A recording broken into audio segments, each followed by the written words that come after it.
Merci. Alors bonjour à tous. Euh, Vous savez qu'il est question d'innovation pratique en permanence dans notre spécialité. Il y en a une qui n'est pas forcément très récente, mais on a un leader mondial en France qui s'en occupe et c'est François Rouby et je le remercie mille fois de participer à essayer de nous, ou plutôt à nous expliquer le rôle de la colchicine dans la maladie coronaire. Alors François Rouby est professeur de cardiologie au CHU de Montpellier, tout le monde le connaît un peu, il a été président du groupe USIC de la SFC, il est responsable de son USIC, participe à l'activité de cardiologie interventionnelle et il est parfaitement... Alors il a fait beaucoup de recherches, il a travaillé au Canada et avec les Canadiens et d'une façon générale sur le thème de la participation inflammatoire de la maladie coronaire. François, mille fois encore et je laisse maintenant Benjamin gérer la suite. À bientôt. Pas grand-chose d'autre. Bah, ici, c'est Annecy, du coup. Et puis, bah, merci François. On vous laisse la parole. Merci Loïc, merci Benjamin. Alors j'ai un problème de caméra, donc c'est un peu désagréable pour vous. Je vais sans doute regarder un peu de côté, hein, je suis désolé. Mais bah, je vais essayer de vous parler donc d'une façon pratique de ce sujet qui est la prise en charge de l'inflammation et en particulier à travers la colchicine pour nos patients coronariens. Je pense que vous voyez mon diaporama. Oui. Parfait. Donc ça, c'est des slides que j'ai présentés à l'ESC dernière. Donc c'est sur le sujet justement de la coronaropathie et de la prise en charge de l'inflammation. Ça va vous permettre de remettre un peu en contexte le sujet et puis on terminera par des aspects très pratiques. Et comme on en discutait en aparté, je vous ai remis les guidelines qui ont été publiés il y a 3 semaines, qui ont remonté encore dans les recommandations l'utilisation de la colchicine. Alors, vous le savez, vous l'avez appris, la coronaropathie, que ce soit en chronique, que ce soit en aigu, c'est en partie une maladie inflammatoire. Alors, je vous ai fait figurer en haut les cellules dans l'espace artériel. Et puis en dessous, vous avez tout ce qui se passe dans l'intima, dans la média, avec les cellules de l'inflammation, la dégradation de l'endothélium. Et vous voyez qu'il y a à la fois des phénomènes chroniques, les cellules avec les macrophages qui vont se transformer en cellules spumeuses, les lymphocytes, tout ça, c'est des trucs que vous avez appris. La multiplication, la prolifération des cellules musculaires lisses, la dégradation de la matrice extracellulaire. Il y a tout un tas d'acteurs. Les principales cytokines pro-inflammatoires, l'IL1, l'IL6, le TNF, tout ça, c'est bien décrit, c'est bien avéré que ça participe à ces différents phénomènes chroniques. Et puis en haut à droite, vous avez également les phénomènes aigus, la rupture de plaques. Donc ça, c'est notre quotidien. Vous avez des plaques qui se constituent et puis des ruptures de plaques, avec là aussi des phénomènes inflammatoires, pas exactement les mêmes acteurs. Et la rupture de plaques, c'est beaucoup le polynucléaire. Autrement dit, vous avez un peu toutes les cellules de l'inflammation, différentes voies, et vous avez compris que ce sont des voies qui ne sont pas redondantes, comme souvent en physiologie. Et gardez-le en tête parce que je pense que c'est une des raisons pour lesquelles la colchicine, contrairement à d'autres thérapeutiques anti-inflammatoires, a montré son efficacité et est intéressante pour nos patients. Alors, le chef d'orchestre qui fait vraiment c'est les choux gras de la littérature scientifique, c'est l'IL1. Pourquoi? Parce que c'est vraiment celui qui est tout à fait en haut de la cascade de ce qu'on appelle l'inflammasome. Alors l'inflammasome, c'est une boîte noire, je vous en fais grâce, de toutes les voies d'inflammation. On a l'impression que vraiment c'est déclenché, c'est un peu géré par l'IL1 et particulièrement l'IL1 bêta. Donc elle intervient directement sur les différents trucs que je vous ai figurés sur le schéma. L'inflammasome, vous voyez, c'est quand on veut faire les choses un peu compliquées, c'est parce qu'on ne sait pas exactement comment ça marche. Il y a des trucs qu'on sait, hein, c'est-à-dire la polymérisation d'espèces d'énormes macromolécules qui va entraîner tout un tas d'autres actions. Il y a quelque chose dont vous avez peut-être entendu parler dans la littérature, qui est ce petit module là, NLRP3. Pourquoi? Parce que ça a été identifié il y a longtemps comme un des acteurs principaux activés dans des inflammations aiguës comme celle de la goutte. Et ce serait pour ça, entre autres, que vous auriez une activité très importante de la colchicine qui va bloquer plusieurs voies, qui va bloquer directement l'arrivée sur site des cellules de l'inflammation, mais qui va aussi bloquer des phénomènes qui engagent des grosses molécules qui ont besoin d'être adressées à la membrane, parce que ça va bloquer en fait le cytosquelette et l'adressage des macromolécules, enfin, des grosses molécules. Les molécules de gros poids moléculaire, pour faire simple, elles ont besoin d'être entraînées en fait à la surface, elles ne peuvent pas se déplacer toutes seules. Et donc ce phénomène de train moléculaire est bloqué par des molécules comme la colchicine. Donc c'est des effets pléiotropes, enfin multiples en tout cas, qui sont beaucoup plus complexes que simplement je vais cibler une cible comme les biothérapies. Alors, une fois que je vous ai dit ça, bon, bah, vous le savez, vous vous dites, ouais, d'accord, où il veut en venir, est-ce que c'est vraiment important? Ça fait partie des 100 000 trucs inutiles qu'on a appris quand on commençait médecine. Eh ben, si je vous dis le LDL, c'est important pour le risque cardiovasculaire, alors je parle à des cardiologues, donc je pense que je risque pas grand-chose, et je vous montre de très belles slides. Là, ce sont des slides avec le risque résiduel en fonction de votre quartile de LDL.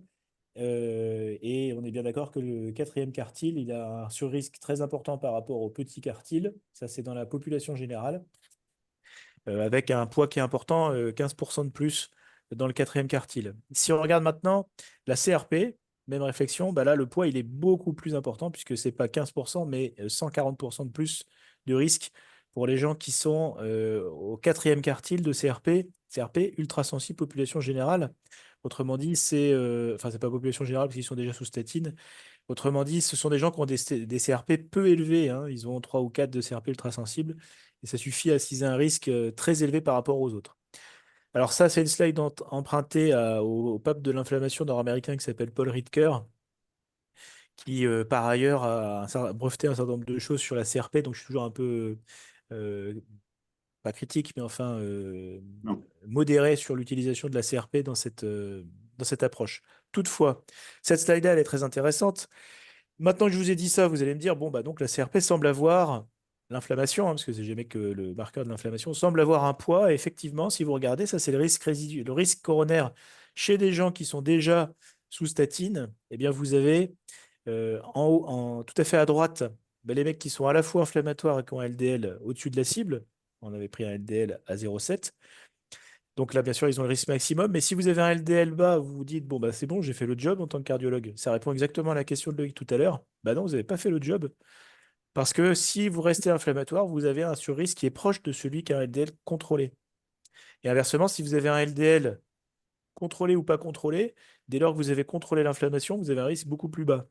Ce qu'aurait tendance à dire, ne me faites pas dire que ce que je n'ai pas dit, hein, que l'inflammation est au moins aussi importante, peut-être plus importante, si on veut être un peu provocateur, que le LDL. Donc j'espère qu'à la fin du topo, vous vous direz, bah oui, quand même, il faut qu'on fasse quelque chose parce que autant on est très vigilant, et je pense que vous ne laissez pas un patient se balader à plus d'un gramme de cholestérol, de LDL cholestérol, parce que vous avez bien compris que c'est péjoratif pour le patient. Autant pour l'instant, vous ne preniez pas en charge l'inflammation. Je ne dis pas qu'il faut faire une CRP.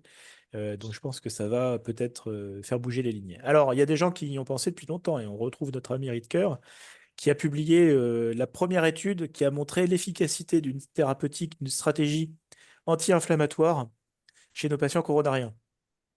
Donc c'est pour ça que je vous ai mis un peu le Graal là en haut à droite, parce que c'était théorique depuis les années 70, et des gens comme Peter Libby, des pontes de l'inflammation qui nous montraient dans des modèles physiopathologiques, dans des modèles animaux, dans des modèles épidémiologiques que c'était important. Ça, c'est la première fois qu'une étude montre la possibilité d'agir sur l'inflammation avec une molécule qui est le canakinumab, donc un anti-IL-1 bêta, le chef d'orchestre dont je vous ai parlé tout à l'heure, avec un problème majeur, c'est que certes, il va être efficace sur le plan clinique, et je ne reviendrai pas sur le détail de l'étude parce que c'est un peu compliqué, il y avait plusieurs doses utilisées, un schéma un peu complexe, c'était des coronariens stables, des milliers de patients, d'études industrielles. Et en fait, le problème, c'est qu'en revanche, ça a augmenté les sepsis et les sepsis graves. Alors, pas de façon majeure, mais quand même, il y avait des gens qui allaient mieux, qui étaient moins hospitalisés pour problèmes coronaires, mais qui mouraient de sepsis. Et donc, la molécule a été arrêtée dans son développement par le laboratoire, qui est le laboratoire Novartis, pour ne pas le nommer, qui a décidé, parce qu'il y avait eu une découverte un petit peu fortuite qui montrait qu'il y avait moins de cancers chez ces gens qui sont susceptibles de développer des cancers, moins de cancers respiratoires. Et donc, le laboratoire a dit, oulala, attention, il y a une alerte grave sur les infections, ce qui n'est pas complètement illogique puisque c'est un anti-inflammatoire. On va développer la molécule dans le cancer. Bon, puis pour la petite histoire, Dans le cancer, ça n'a pas marché. Et donc, c'est un développement. Je ne sais pas si vous avez une idée du coût que ça représente de développer une molécule, de l'amener sur une étude de morbimortalité de ce type, c'est-à-dire plusieurs milliers de patients suivis pendant des années. Je ne sais pas si vous avez une idée à Annecy du coût que ça représente. Est-ce que vous allez pouvoir le payer sur les fonds de l'association de Loïc? Tu as une idée, Benjamin? Non, j'imagine que c'est une somme vertigineuse, mais Ouais, c'est de l'ordre Alors, c'est secret industriel, hein, donc je ne pourrais pas vous dire exactement combien ça a coûté à Novartis, mais c'est de l'ordre du milliard de dollars. Donc voilà, on est petits joueurs, nous, les académiques. Quand on obtient un PHRC à 1 million de dollars, enfin 1 million d'euros, on est tout content. Et en fait, on n'est pas du tout dans la même cour que les industriels. 1 milliard de dollars, à la poubelle, hein. C'est-à-dire, on développe, là, la molécule, elle est en arrêt de développement, hein. Alors donc, bah, les académiques, nous, on n'a pas les mêmes moyens. En revanche, on a des idées. Et surtout, on n'a pas les mêmes intérêts. Et donc, vous connaissez tous la colchicine, qui est une vieille, vieille, vieille molécule. Ça vient d'une belle fleur. C'est une molécule qui a été isolée en 1820. Donc, vous voyez, on a plus de 200 ans de recul. On n'a pas beaucoup de médicaments pour lesquels on a autant de recul. Euh, Plus de 2 siècles d'utilisation. Ce qui veut dire aussi qu'on le connaît très mal. Ça, c'est un peu le paradoxe. C'est-à-dire qu'un médicament que vous amenez sur le marché, vous connaissez la pharmacocinétique, la pharmacodynamique, la pharmaco, tout ce que vous voulez. Là, c'est un peu l'inverse. On connaît très mal la pharmacologie de ce vieux médicament. Ça a été l'origine d'une étude. Alors, je vous le fais court, il y a des arguments fondamentaux pour dire que ça pourrait être intéressant. Et donc, nous, on a mené une étude lancée par le Canada avec une participation forte de la France, où on a randomisé les gens qui recevaient soit le placebo, soit la colchicine à 0,5 mg par jour. Ça, c'est très important pour votre pratique. C'est pas la colchicine que vous utilisez dans la goutte, dans la réaction péricardique ou dans le post-infarctus quand ils ont une réaction péricardique, où en général, vous utilisez 1 mg. Là, c'est du 0,5 mg. Alors, c'est l'étude Colcott. Là, vous avez la courbe du placebo. Ce sont des patients qui font un accident coronaire aigu. Et donc, bon, comme attendu, vous avez à 1 an, là c'est en mois en abscisse, vous avez aux alentours de 3-4% d'événements cardiaques majeurs, ce qui est tout à fait attendu dans cette population. Quand vous rajoutez la colchicine, vous avez une réduction très significative des événements cardiaques majeurs de 23%. Donc, un quart d'événements en moins dans le groupe en intention de traiter. Donc ça, c'est un papier dont on est assez fier puisqu'on l'a publié dans le New England il y a maintenant 5 ans. Si on regarde les composants du critère composite, bah, comme vous voyez, il n'y a pas de différence sur certains des critères. C'est largement tiré en revanche, pardon, par les accidents vasculaires cérébraux. Donc il y a une tendance, mais évidemment, vu le nombre d'événements, qui n'est pas forcément significative quand on les prend les composants du critère composite, ce qui est classique. En revanche, vous avez une réduction de 3 quarts des accidents vasculaires cérébraux, ce qui a beaucoup fait discuter. Une réduction des hospitalisations non prévues pour Angor, qui est un critère que les Nord-Américains aiment beaucoup, que nous on aime moins en Europe en général. Et donc voilà, ça c'était quand même la bonne nouvelle. L'encore meilleure nouvelle, c'est que quand vous faites les analyses en pair protocole, c'est encore plus fort. Quand vous faites les analyses, je les ai pas mis, mais quand vous faites les analyses en événements récurrents, ce qui est de plus en plus intelligent parce que bah, votre patient coronaire, bien sûr, heureusement, il va pas mourir, mais il va faire un accident coronaire, un AVC, puis il va mourir. Et donc c'est comme au Scrabble, le patient compte triple. Et on fait de plus en plus ce genre d'analyse qui montre la pertinence du traitement. Parce que sinon, si vous ne regardez que le premier événement, le patient est censuré. Il n'est plus pris en compte dans les analyses, ce qui est dommage, puisque dans la pratique clinique, c'est le patient grave qui revient, qui récidive, qui est le plus important en fait. Alors vous allez me dire, les événements indésirables, alors je peux peut-être vous demander qu'est-ce que vous attendriez, puisque vous avez commencé à lire les études, mais dans votre vraie vie, qu'est-ce que vous attendez comme événement désirable de la colchicine? Ou qu'est-ce que vous redoutez plutôt? tolérance digestive. Digestif, diarrhée, ouais. Donc c'est tout à fait ça.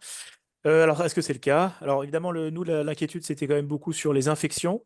Alors, les infections, il y a un peu plus de pneumopathie, mais pas de pneumopathie grave, et pas de sepsis, et pas de mort par sepsis.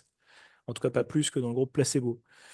Donc, ça, c'est très rassurant par rapport à l'étude Cantos avec le canakinumab que je vous ai montré juste avant. Et en revanche, la tolérance digestive, pas plus de diarrhée, en tout cas pas de façon significative, et simplement plus de flatulence, plus de nausées de façon significative, mais quand même des effets secondaires jugés non sévères. Alors ça, c'est un point important puisque ça va être un frein dans votre pratique de redouter des effets secondaires chez des patients qui sont déjà multithérapés. Donc, retenez peut-être deux choses. La première, c'est qu'en France, on a deux spécialités de colchicine. Celle qui est la plus prescrite, je ne sais pas si c'est votre cas à Annecy, c'est le Colchimax. Pourquoi? Parce que dans les années 70, quand ça a été développé, les gens avaient remarqué que la colchicine, ça pouvait être mal toléré. À l'époque, la goutte était traitée par des doses d'attaque où vous donniez 3 mg, puis 2, puis 1, ce qui n'est plus le cas, hein, que ce soit dans la goutte, que ce soit dans le malice de Horton. Les recommandations internationales sont à la baisse, c'est-à-dire qu'il n'y a plus de dose de charge et c'est 1 mg, voire moins. Et ça peut être adapté à la fonction rénale, ça peut être adapté au poids, ça peut être adapté à l'âge. Grâce à quoi il y a beaucoup moins d'effets secondaires. Mais du coup, dans les années 70, les gens avaient assez logiquement, s'étaient dit, ben, on va mettre plein de trucs avec pour éviter qu'il y ait des effets secondaires. Et donc, dans le Colchimax, si vous regardez la liste des excipients, c'est un truc qu'on pourrait plus faire aujourd'hui. Il y a des dérivés de l'opium, il y a tout un tas de machins pour censé améliorer la tolérance digestive. Et nos pharmacologues sont assez convaincus que c'est probablement la raison pour la mauvaise tolérance. C'est-à-dire que c'est le serpent qui se mord la queue. On a mis tout un tas d'excipients qui seraient probablement responsables de la mauvaise tolérance. Donc, je ne sais pas si c'est ce que vous utilisez. Il y a une deuxième forme qui s'appelle la colchicine, tout simplement, colchicine oudée ou colchicine, qui est la colchicine pure. Et c'est celle-là que je vous recommanderais d'utiliser. D'abord parce que le Colchimax, en plus, je ne sais pas si vous avez déjà essayé, mais ce sont des gros comprimés qui sont très difficiles à couper. Et comme il faut donner un demi-milligramme, c'est pas facile pour les patients.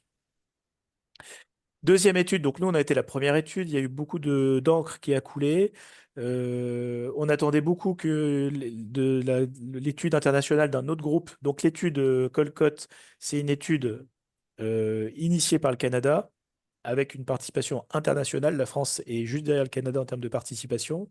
On a été très très fort, on a dépassé 2 fois les objectifs qu'on s'était fixés. Et donc, ça a été à l'origine d'une très belle collaboration, très nombreuses publications avec les Canadiens. Alors, on a été beaucoup attaqué en disant c'est quoi cette histoire? Est-ce que c'est bizarre? C'est vraiment bizarre que vous ayez des si beaux résultats. Et la deuxième source de fierté, c'est qu'on a commencé un an après un groupe australien mené par Nidorf, un gars qui croyait beaucoup en la colchicine, qui avait déjà publié l'Odoco, une étude de faisabilité chez le coronarien instable avec 500 patients, et qui avait lancé l'Odoco 2, étude de morbimortalité, un peu sur le même schéma que Colcott. Ce que j'ai peut-être pas assez dit, c'est que Colcott, c'est des coronariens récents, moins de 30 jours, en sachant que les Français, on les a traités vraiment pendant la phase hospitalière, donc on a des patients hyper aigus dans Colcott, alors que l'Odoco, c'était des patients chroniques. Alors ces patients chroniques, bah ça, c'est le schéma de l'étude. Alors, c'est très proche de ce que nous, on a fait pour Colcott. Ils ont juste arrêté à 82 ans les inclusions. Nous, on était allé jusqu'à 90. Vous voyez, tellement on était sûr de nous. La courbe de placebo, alors, elle pourrait vous sembler surprenante par rapport à celle de Colcott, mais c'est tout à fait logique, hein. Colcott, je vous rappelle, elle avait un petit boomement initial parce que ce sont des coronariens aigus et donc on s'attend à ce qu'il y ait plus d'événements dans la première année. Et puis après, une courbe assez régulière, tout simplement parce que ça devient des chroniques. Bah, le DOCO 2, c'est des chroniques. Et donc, vous avez une courbe d'événements qui est parfaitement alignée, ce qui est très logique. Et évidemment, moins d'événements, hein. Si on regarde à un an, on est à 3%, donc moins que ce qu'on avait dans Colcott. Alors, vous allez me dire, ça va être encore plus difficile de montrer l'efficacité du médicament. Eh ben non, les collègues ont montré une réduction très corrélée, enfin très consistante, comme on dit en anglais, très cohérente en français, par rapport à ce que nous, on a dit dans Colcott, avec une réduction de 30% des événements cardiaques majeurs. Alors, en revanche, dans l'ODOCO 2, la tolérance est bonne, excellente pour ce qui concerne les pneumopathies, excellente pour ce qui concerne le gastrodigestif. En revanche, il y avait une alerte de mortalité non cardiovasculaire qui, là aussi, a fait couler beaucoup d'encre et un petit peu de mauvaise foi de certains éditeurs ou leaders d'opinion. Je ne m'étendrai pas sur le sujet. Enfin, en tout cas, il y a eu beaucoup de trucs en disant vous réduisez les événements cardiaques majeurs, mais attention, il y a une surmortalité. Peut-être parce que vous allez favoriser des phénomènes comme des cancers et que donc les gens vont mourir, mais pas du cœur. Bon, faut écarter ça. Les méta-analyses sont extrêmement rassurantes. Alors, les méta-analyses, elles ont poolé les deux principales études qui sont Colcott et le DOCO 2, hein. Vous voyez que la taille du carré est importante. Après, il y a des petites études de plus petits effectifs et surtout méthodologiquement beaucoup moins robustes. Que ce soit Colcott ou le DOCO 2, ce sont des études académiques où on a très très peu de perdu de vue, une qualité d'études très forte Pour avoir mouillé la chemise particulièrement dans Colgate, je peux vous dire qu'on a pourchassé les investigateurs, torturé les équipes pour qu'on ait le suivi des patients. Et ça a payé puisqu'on a une qualité d'étude qui est proche de celle des industriels, hein. Les industriels, c'est pas le diable, ils travaillent beaucoup mieux que nous souvent parce qu'ils ont beaucoup plus de moyens, hein, tout simplement. Et donc les méta-analyses, ça c'est la première, mais il y en a eu 25 depuis. Comme toujours, la plupart des méta-analyses servent à rien. Celle-là, elle était intéressante parce que c'était la première et qui montrait qu'il y avait une réduction des événements de façon très significative, quel que soit ce que vous regardez, les caractères composites, l'infarctus, l'AVC, encore une fois, une réduction de plus de la moitié quand même des AVC, hein. Et donc, ça fait question. Alors, est-ce que c'est plus efficace chez certains patients? Puisqu'évidemment, ça, c'est une des questions qu'on peut avoir, puisque je vous ai montré au début qu'il fallait peut-être regarder le taux d'inflammation. Alors, moi, j'y crois pas du tout à ça, parce que chez le coronarien, il y a de l'inflammation. Il peut y en avoir plus ou moins, mais c'est pas parce qu'il n'y en a pas quand vous faites la CRP qu'il n'y en a pas dans les artères. Alors, nous, on a regardé deux choses. La première, c'est on a regardé si c'était plus efficace au début, en phase hospitalière ou après. Alors là, clairement, ce sont les patients français, en fait, hein, pour ne pas trahir un secret. Et puis là, c'est plus les patients canadiens, c'est-à-dire les gens qui étaient revus à 3 semaines ou 4 semaines et qui étaient initiés au moment de la visite de suivi. Bon, bah, vous avez une efficacité qui est cohérente. Alors, on a l'impression que vous avez plus d'efficacité au milieu. En tout cas, c'est très efficace très vite. Donc, vos patients de soins intensifs, il faut l'initier tout de suite. Et ça reste efficace si vous vous rapprochez de la population Lodoco 2, en fait.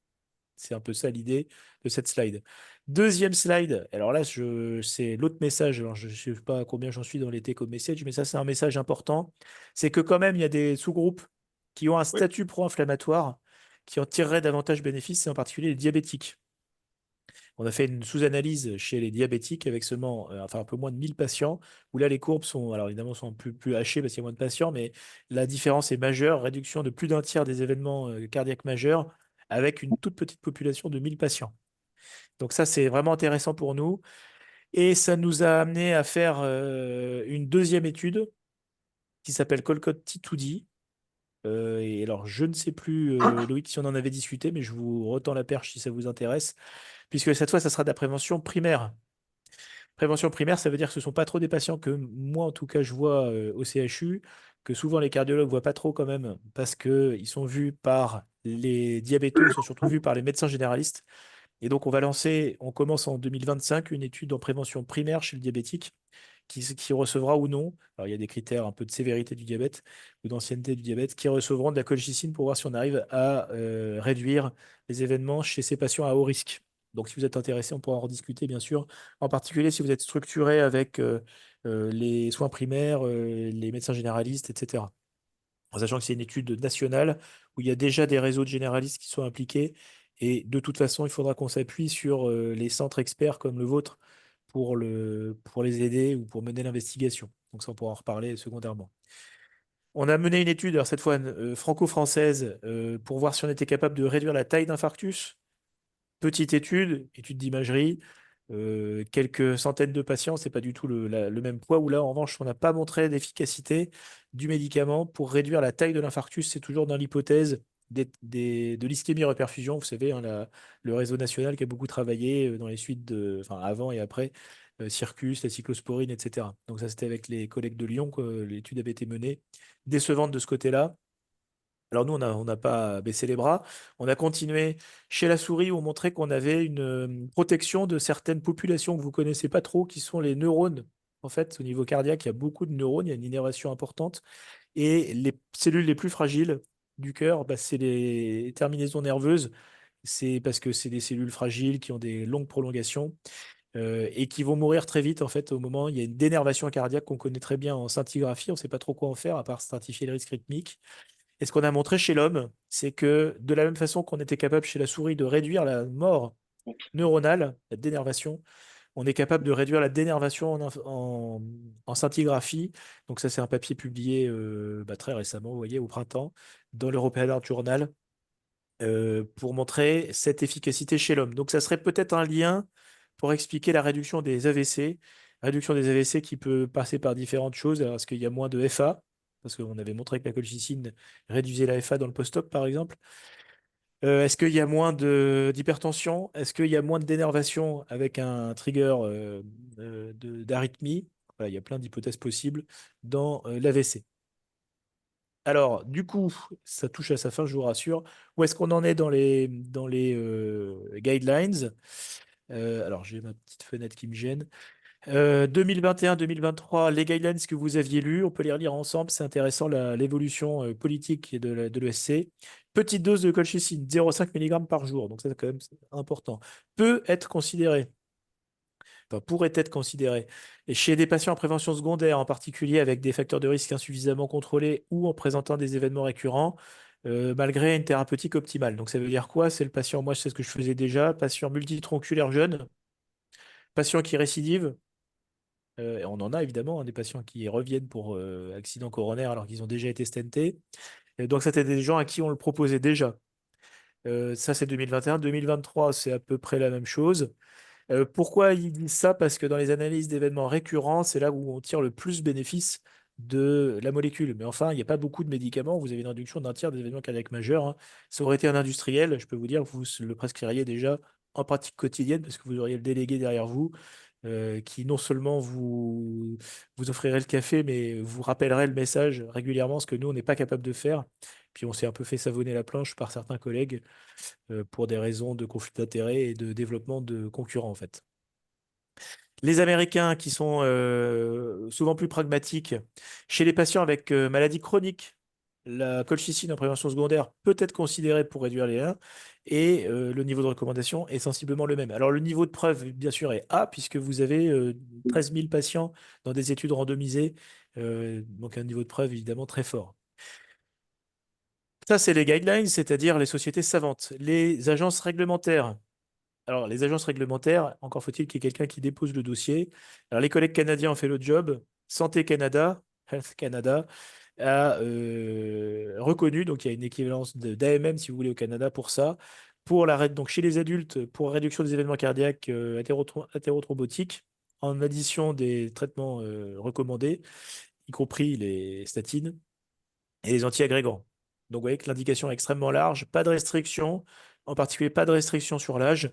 Bien sûr, il faut respecter les contre-indications qui, je vous le rappelle, sont insuffisance rénale, clairance à moins de 30, en sachant que chez les dialysés qui font de la goutte, on peut quand même en donner à toute petite dose.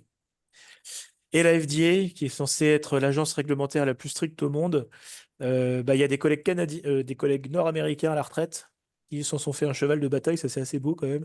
Ils se sont tapé le dossier que jamais aucun académique a réussi à faire.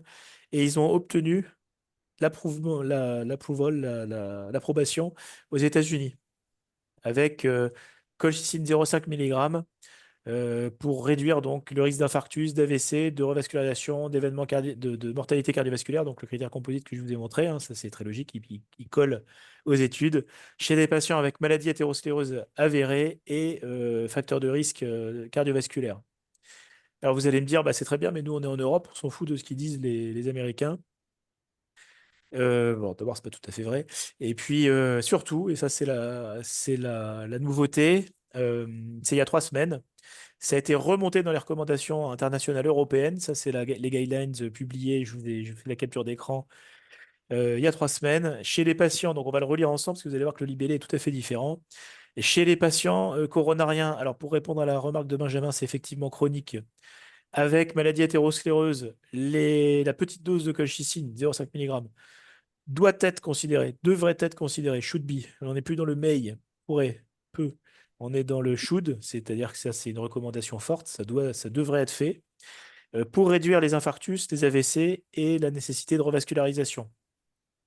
Parce que dans les méta-analyses, c'est ce qui sort le plus fort. Alors, niveau de science, bien sûr, toujours A. Niveau de recommandation, 2A. On n'est plus dans le 2B. 2B, c'était pour certains patients. Vous pouvez le faire dans certaines situations cliniques. 2A, c'est il faut le faire chez la majorité des patients. Donc, on renverse la situation. C'est plus on peut le faire chez certains. Là, il faut le faire chez la majorité. Et bien sûr, après, il y a le bon sens clinique qui reste. Donc, le bon sens clinique, ça veut dire, je crois que c'est ma dernière slide. Ah non, j'ai encore d'autres trucs. Je termine très rapidement après. Le bon sens clinique, c'est évidemment le très vieux. le dément, le grabataire, tout ce que vous voulez, il ne faut pas l'exposer à un médicament qui sert à rien, enfin, qui servira pas pour son pronostic. Le fort insuffisant rénal, non plus. Clairance à 15, il ne faut pas lui mettre de colchicine. Clairance à 40, une dame un peu âgée, vous pouvez tout à fait lui mettre non seulement 0,5, mais 0,5 un jour sur deux, par exemple. Parce que la colchicine, c'est stocké dans les cellules blanches et vous avez une efficacité prolongée du traitement, en fait. Dans la goutte, vous le savez, hein, vous donnez un comprimé oral, c'est efficace en 30 minutes et ça va être efficace longtemps. Donc, petit poids, patient âgé et fonction rénale altérée, vous pouvez espacer la posologie pour que ce soit bien toléré, mais ce n'est pas une raison pour ne pas le donner. Voilà, puis après, votre bon sens clinique, bien sûr, va jouer. Alors, juste, je terminerai en disant qu'il y a d'autres molécules qui sont en développement. On a beaucoup entendu parler des anti-IL-6, c'est le troisième cytokine pro-inflammatoire, très, très exploré pendant le Covid, très exploré de nouveau maintenant dans l'insuffisance cardiaque, tocilizumab. Il y a une étude nationale avec le rituximab pour essayer de réduire la taille d'infarctus. Et puis, alors le rituximab, c'est un anti-lymphocytaire, en fait. Et puis, je pense qu'un des liens possibles avec ce que je vous ai dit pour faire l'écho au cholestérol, c'est qu'il y a des liens entre les lipides et l'inflammation. On le voit très bien avec la LP petit a dont on entend parler de plus en plus, parce que c'est pro-inflammatoire, ça agit sur le risque lipidique. Et donc, voilà, peut-être qu'on peut proposer un lien, et en particulier un lien génétique, entre votre statut lipidique, votre statut pro-athérogéné lié à la LP petit a ou à d'autres acteurs, et votre statut pro-inflammatoire, entre guillemets. Donc voilà, bon, ce que je vous ai remis, je suis pas sûr d'avoir. Oui, alors une fenêtre thérapeutique étroite, c'est mal toléré si vous donnez des fortes doses, c'est toxique à très très forte dose, et donc bien sûr il vaut mieux donner une petite dose bien tolérée que de donner une forte dose, compte tenu que l'index thérapeutique est très étroit pour la colchicine. Merci.